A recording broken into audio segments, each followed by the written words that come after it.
제가 찬양을 할 때 보니까 우리 어르신들도 이제 율동을 조금 더 잘 하시는 것 같습니다. 율동이 좀 많이 늘은 것 같아요.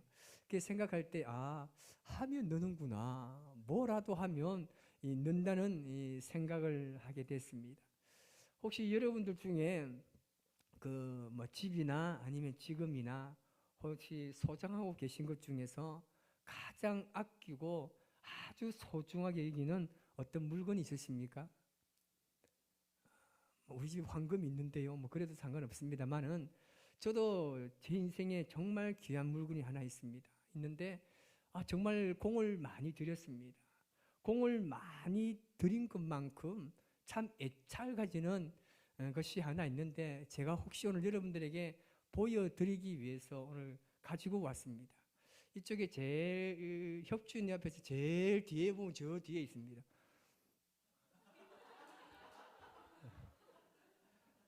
이제 이해하셨나요? 저희 아내가 제게는 가장 소중합니다. 제가 이 하루 동안에 얼마나 공을 들였는지, 그리고 제가 석 달 연애하고 결혼했잖아요. 정말 애착이 가는 물건이라기보다는 어쨌든 하여튼 아주 소중합니다. 우리가 그렇지 않습니까? 내가 공을 많이 들여서 이 소유하게 된 물건이든지 아니면 큰 돈을 주고 내가 산 것이라면 정말 많은 애착을 가지고 있을 겁니다. 제가 지금 갑자기 질문해서 지금 여러분들 머릿속에 지금 계속 뭐가 가장 소중할까 아마 생각하고 계실 건데요. 내가 수고하고 노력 없이 얻은 물건이면 사실은 그렇게 애착을 가지지 않습니다. 그냥 뭐 집에 어디 아무 데나 던져놓고 뭐 보이면 한 번씩 볼까 그렇게 애착을 가지지 않습니다. 그런데 보면요, 우리가 참 예배가 그런 것 같습니다. 예배는 우리가 하나님께서 거저 주신 은혜에 감사해서 드리는 예배지 않습니까? 그런데 우리가 가만히 보니까 이 거저 받았기 때문에 우리가 주님 앞에 나올 때 과연 어떤 마음으로 나오는가 우리가 깊이 한번 생각해 볼 필요가 있습니다. 정말 내가 애착을 가지고 예배를 드리고 있는가? 정말 내가 애착을 가지고 내가 구역 모임을 하고 있고 정말 내가 정말 소중하고 아끼게 여기면서 내가 이 모임에 참석하고 있을까? 이런 것들이 우리에게 과연 어떻게 나에게 다가오는지를 우리가 깊이 한번 생각해 보아야 됩니다. 오늘 우리가 읽은 이 본문의 말씀 보면 다윗이 하나님 앞에 죄를 지음을 통해서 그가 정말 소중하게 여기고 가치 있게 여기는 이 예배를 통해서 그 진노를 피하게 되는 것을 우리가 말씀을 통해서 읽어봤습니다.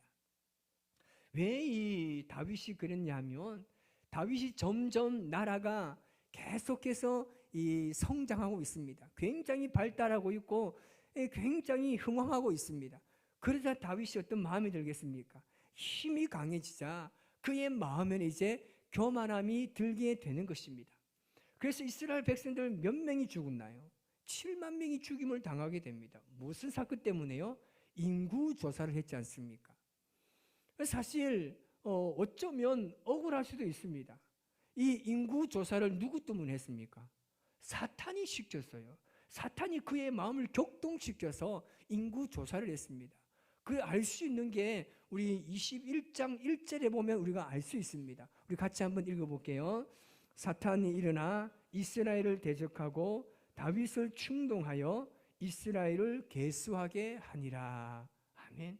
힘이 강해지고 마음에 편안함이 생기니까 이제 사탄이 그 틈을 타고 들어와도 눈치를 채지 못합니다.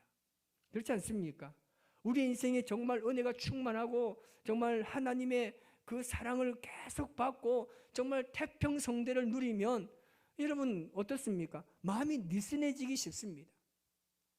그러면 평소에는 정말 그렇게 영적으로 예민했던 마음들이 그렇게 태평을 누릴 때는요 아주 조그만 사탄의 그 침입에도요 깨닫지 못했습니다. 그래서 다윗의 마음이 충동돼 가지고 인구 조사를 하는데 그것이 죄가 된 겁니다. 왜요? 인구 조사한 게 왜 죄가 됩니까? 지금 다윗은요 늘 하나님만을 의지했습니다. 숫자를 보고 절대 의지하지 않았습니다. 다윗이 사울을 피해서 도망할 때도 그는 절대 사람의 숫자에 연연하지 않았습니다. 비록 600명이 같이 다녔지만 절대 그는 이 사람의 숫자에 의지하지 않고 오직 하나님만을 의지했습니다. 다윗의 일생에요, 지금까지 숫자를 의지한 적이 단 한 번도 없습니다. 사실 담임 목회인 저도 사실은 숫자에 굉장히 예민합니다. 여러분, 저번에 작년에 저희가 임시식 할 때에 부산에서 오신 분 혹시 보셨죠? 키 자그만한 오신 분인데, 제가 그 목사님 곁에서 이제 행정을 좀 배웠는데 정말 행정을 너무 기가 막히게 하는 거예요. 너무 행정을 잘합니다. 막 귀찮을 정도로 잘해요. 제 핸드폰에요, 정말 불이 났습니다. 하루에 30집씩 전화하고요, 10집씩 신방을 다니고요, 매일매일 보고 쏘면서 막 제출하면서 그것까지 막 이렇게 했습니다. 정말 힘들었습니다. 막 속으로 정말 죽이고 싶었어요. 그런데 여러분, 제가 그렇게 계속해서 하다 보니까 어느 정도의 이 각이 생기더라니까요. 제가 와가지고 보니까 이 사람의 숫자를 늘 제가 생각하는 거예요. 그래서 제가 아내 보고 무조건 주일날 오전에 사람의 수를 세라 했습니다. 그런데 제가요, 점점 사람이 많아지고 이러니까 이게 좀 뭐지 싶어가지고 제가 지지난주부터 사람 수 세지 말라 했습니다. 물론 담임 목사 입장에서는 한 영혼이 귀하고 어느 영혼이 교회를 나오지 않아서 힘들어하고 있는 살피는 굉장히 중요합니다. 그건 또 나중에 우리 부교육자가 하니까요. 그래서 이제 없애버렸습니다. 안 그러면 계속 사람의 숫자 해가지고 저번에 100명 왔는데 오늘 왜 70명밖에 안 왔지? 이 인간들이 또 뭐 하고 있을까? 라면서 막 내 머릿속에 떠나지 않는 거예요. 다 지워버렸습니다. 다윗이 그랬던 거예요. 이제 하나님만 의지해서 그렇게 그가 나라를 태평성대를 이루었는데, 이제는 그의 마음속에 뭐가 들어왔다고요? 교만함이 들어오기 시작한 겁니다. 여러분, 이런 죄에 빠졌을 때에 다윗이요, 아주 기가 막힌 방법으로 그의 인생의 열쇠를 찾게 됩니다. 그게 뭐였습니까? 예배입니다. 여러분, 오늘 우리는 어떤 예배를 드리고 있습니까? 정말 예배를 통해서 하나님만을 높이고 이 예배를 통해서 정말 하나님만을 기쁘시게 할 수 있을까? 저는 제일 처음에 우리 교회가 오후 예배 드리면서 우리 성도들 일어나라고 할 때 정말 걱정했습니다. 일어날 수 있을까? 계단 올라올 때마다 아이고 이라고 올라오시는데, 지금 앉아서 일어나가지고 또 율동도 막 이렇게 하는데 할 수 있을까? 저도 솔직히 좀 일어나기 부끄러워가지고 막 옆에 쳐다봤어요. 그런데 보니까 아니다 다를까 정말 잘 일어서가지고 춤도 추고 이제는 뻣뻣했던 몸도 조금 유연해지고 좀 괜찮아졌어요. 어디 뭐 율동대회 나가도 전혀 손색 없습니다. 여러분, 우리가 하나님이 정말 예배에 기뻐하시는 예배, 지금 오늘 제가 말씀을 전하고 여러분이 말씀을 들을 때 정말 하나님 기뻐하시는 게 무엇일까요? 이 말씀을 가지고 세상을 나아가잖아요. 그럼 우리가 하나님을 기쁘시게 하는 것은 뭔지가 다 알게 되는 겁니다. 가장 근본적인 것은 뭐냐면요, 하나님만을 예배하기 위해서 모여야 합니다. 그리고 여러분이 가지고 있는 그 달란트를 마음껏 활용해서 하나님을 예배하고 찬송하고 기뻐야 됩니다. 그래서 주일 올 때는요, 막 기뻐야 돼요. 막 즐거워야 됩니다. 여러분 옆에 분 얼굴 한번 보시기 바랍니다. 지금 조금 심각하지만 어떻습니까? 아침에 올 때는요, 정말 기뻐야 돼요. 주일 올 때는 기뻐야 돼요. 왜요? 말씀이 너무나 사모해서 오는 거예요. 오늘 우리 청년이요, 목사님 말씀이 너무나 좋아요 하는데 얼마나 기분이 좋은지요. 솔직히 저는 아직까지도 제 설교가 많이 부끄럽지만 그래도 그 말을 얼마나 기쁜지. 여러분, 우리가 예배하러 나올 때요, 정말 하나님께 예배 드리기 위한 동시에 우리가 하나님께 사명을 받고 세상을 나아가고 세상에 나아가서 말씀대로 살아갈 때 그 삶을 통해서 하나님이 기뻐하시는 그것이 예배예요. 제가 늘 이야기하지만 여기서 예배가 끝이 아니라니까요. 예배 이후에 우리의 삶이 과연 어떤가? 이 예배의 삶과 동일한가? 제가 우리 청년들과 한번 나누면서 그런 이야기 했습니다. 정말 너무나 화가 나는 거예요. 죄송합니다만 제가 늘 이 강동회사에서 이 집만 이야기해요. 어떤 집인지 모르겠습니다. 두 집 중에 한 집인데, 또 등을 달았는데 불이 밝으니, 집에 창문을 봐도 불이 비치니, 나와도 비치니, 속으로 내가 나오지 말라고 싶었어요. 좀 마당이 어두워서 지난 우리가 대청소할 때 불을 달았는데 또 그렇게 하는 거예요. 얼마나 화가 나는, 제가 막 우리 안수집사님 붙들고 한번 가라고. 우리 교회 인상이 내가 누가 제일 더럽습니까? 대충 알잖아요. 그분 데려가시라고. 그분 데려가가지고 한번 하고 오시라고요. 놔두면 안 됩니다. 이러니까 집사님도 그렇죠 하라는 거예요. 할렐루야 가십시오. 이리 했는데 하고 나니까 마음이 너무 부담스러운 거예요. 내가 또 하나님의 말씀을 전하고 나도 올바르게 예배자로 살지 못했구나 생각 때문에 참 마음이 불편했습니다. 여러분, 우리는 지금 이 시간에 이 예배 자체로서 예배 끝나서는 안 됩니다. 우리의 삶에요 반드시 이와 동일한 예배의 삶이 이루어져야 하는 겁니다. 전혀 다르면 안 됩니다. 여러분, 우리가 그렇게 살게 되면요 어쩌면요 우리는 하나님을 믿는 게 아니라 우리는 종교 생활하는 것과 똑같습니다. 신령과 진리의 대신에요 우리는 위선과 맹신이 우리 삶에 난무할 뿐입니다. 예배 잘 드리고 나서 뭐합니까? 도둑질합니다. 헌금을 도둑질합니다. 예배 잘 드리고 나가서 뇌물을 주고받습니다. 예배를 잘 드리고 나가서 서로 미워하고 서로 험담합니다. 예배 잘 드리고 나가서 하나님께서 기뻐하지 않는 일을 아무런 끄리낌 없이도 하고 있습니다. 여러분, 다윗은요 자신의 죄를 통해서 정말 예배의 가치를 다시 회복하는 모습을 볼 수가 있습니다. 오르난의 다장마당에 가서 여호와를 제단을 쌓지 않습니까?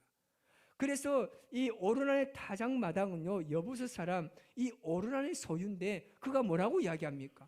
하나님께서 여기서 예배단을 쌓으라고 했습니다. 여기서 예배단을 쌓으면 우리 모든 질병이 다 떠나갈 것입니다. 그래서 나에게 이 마당을 주십시오 하니까 뭐라고 이야기하겠습니까? 하나님이 기뻐하시는 제단을 쌓고 여기서 제단을 쌓으면 모든 질병이 다 떠나가는데 공짜로 주지 않겠습니까? 저는 솔직히 공짜 줄 수 있을 것 같습니다. 그런데 다윗이 뭐라 합니까? 예배는요 희생이 있다고 말합니다. 아닙니다. 절대 공짜는 되지 않습니다. 24절 말씀 우리 같이 한번 읽어볼까요? 다윗 왕이 오르난에게 이르되 그렇지 아니하다. 내가 반드시 상당한 값으로 사리라. 내가 여호와께 드리려고 내 물건을 빼앗지 아니하겠고 값없이는 번제를 드리지 아니하리라 하니라. 아멘. 값없이 번제를 드리지 않겠다는 겁니다. 이것이 여러분 예배의 정신이고 희생이기 때문에 그렇습니다. 우리가 예배할 때는 반드시요 이 대가가 지불해야 됩니다. 늘 우리가 이야기하지만 우리의 예배에는요 희생과 헌신이 필요합니다. 하나님께서 뭐라고 했습니까? 번제물과 소제물 다 가지고 나오고 각종 제물을 가지고 나오라고 하셨습니다. 그런데 하나님께서 뭐라고 이야기합니까? 제물 자체를 원하는 게 아니에요. 하나님께 다윗의 지금 가지고 나오는 오르락 마당에서 각종 그 제물 하나님은 그거 원하지 않아요.